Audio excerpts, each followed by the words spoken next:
The earth cracked under the merciless sun, its fissures like wounds that refused to close. The once green fields had turned brittle, and the air carried the sour scent of despair. Women returned from the riverbeds with empty gourds, their feet heavy with hopelessness. Children, once lively, now sat silently beneath baobab trees, their bellies bloated with hunger. Oba, the hunter, stood tall among them, a man of strength and skill. His bow had fed the village in times of plenty, his hunts the pride of the community.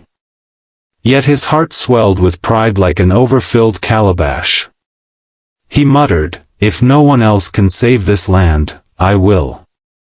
The spirits will bow to my strength."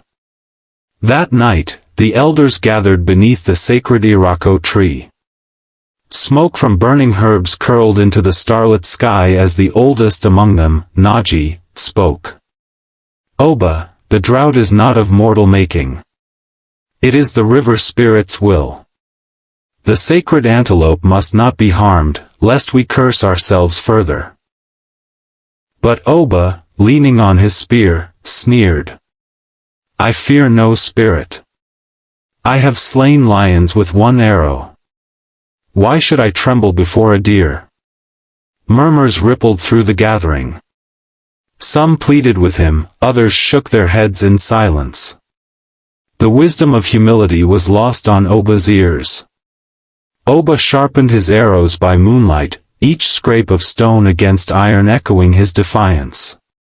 His wife, Adana, placed a trembling hand on his arm. "My husband, do not do this. Spirits are not beasts to be conquered." Oba brushed her hand away gently but firmly. "If I return with the sacred antelope, rain will fall, and the people will sing my name for generations." She turned away, her tears mixing with the dust. In her heart, she feared she would never see him return. The forest whispered with voices older than men. Trees stood like sentinels, their roots twisting into shapes of spirits frozen mid-dance. Mist coiled around Oba's ankles as he stepped deeper, ignoring the weight of unseen eyes. Birds fell silent, only the rhythmic beat of his heart filled the air. He paused when he saw carvings etched into bark, warnings from ancestors. Still, he pressed forward, muttering, "What is forbidden to cowards is the glory of the brave." From the silver mist, it emerged, the sacred antelope. Its coat shimmered like water under moonlight, its antlers curved like rivers frozen in motion. The creature's eyes met Oba's, not with fear, but with sorrow, as if it already knew its fate. Oba's breath caught. For a fleeting moment, he felt awe. But pride strangled reverence, and he raised his bow. The arrow flew with a shrill whistle, piercing the antelope's chest. Its cry echoed like thunder rolling across mountains. As it fell, the forest wailed. Leaves rustled without wind, rivers groaned without flow. Oba rushed forward, triumphant, but as he touched the sacred blood, the ground beneath him trembled. The air darkened, as though the sky itself turned its face away. Instead of rain, fire winds swept across the land. The sky became brass, the sun refused to set. Wells dried to dust, and children coughed as invisible sickness spread. Oba returned to his village, dragging the antelope's carcass. But the people gasped, falling to their knees, not in worship, but in horror. "You have doomed us," Elder Naji whispered, his voice breaking like dry reeds.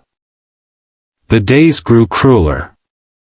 Mothers wept over lifeless children.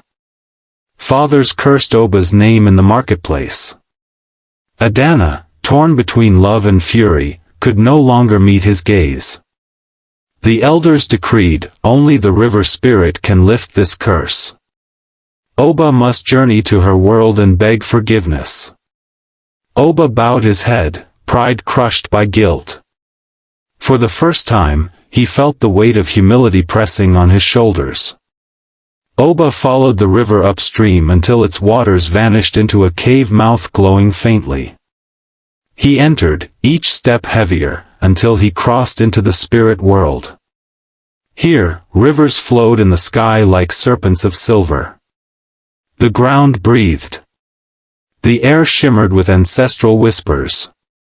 Oba's heart quivered, not with pride, but with fear and awe. A hyena spirit blocked his path, its grin stretching unnaturally wide. "Hunter," it laughed, "you seek forgiveness, but what will you give for it? Your bow? Your pride? Or your flesh?" Oba clenched his fists. "Take my pride. I have seen its ruin. But leave me my flesh, so I may still serve." The hyena cackled, fading into mist. "Then you may pass."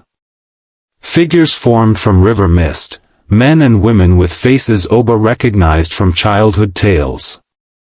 His ancestors. One spoke, "Strength without humility blinds. You broke balance. But sacrifice can restore it." Oba bowed, tears streaking his face. For the first time, he felt small, and in that smallness, he found clarity. At last, Oba reached the river spirit's palace beneath glassy waters. Towers of coral rose, glowing fish swam like lanterns. On a throne of flowing water sat the spirit herself, tall, radiant, eyes deep as eternity. Her voice rippled like waves, "You killed what was sacred. Why should I spare your people?" Oba fell to his knees. "Great Mother of Waters, I was blind with pride. My people suffer because of me. Punish me, not them." The river spirit's gaze pierced him. "Would you give your life, hunter? Would you drown in my depths so your village may drink again?" Without hesitation, Oba nodded. "Yes." The spirit raised her hand, and waters engulfed Oba. He did not struggle. As the current pulled him into darkness, he felt a strange peace. Above, the skies opened. Rain began to fall, soft at first, then fierce and unrelenting. The land drank deeply, seeds awoke, and life stirred once more.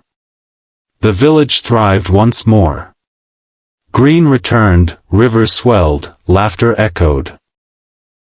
Yet at the center of their joy stood Oba's memory. Elder Naji spoke during a feast, "Let his story be told. Not of pride, but of sacrifice. For strength without humility brings ruin, but surrender in service brings life." Adana wept, her tears mingling with the rain outside. Her husband was gone, yet through his sacrifice, hope had been reborn. We hope you enjoyed this story.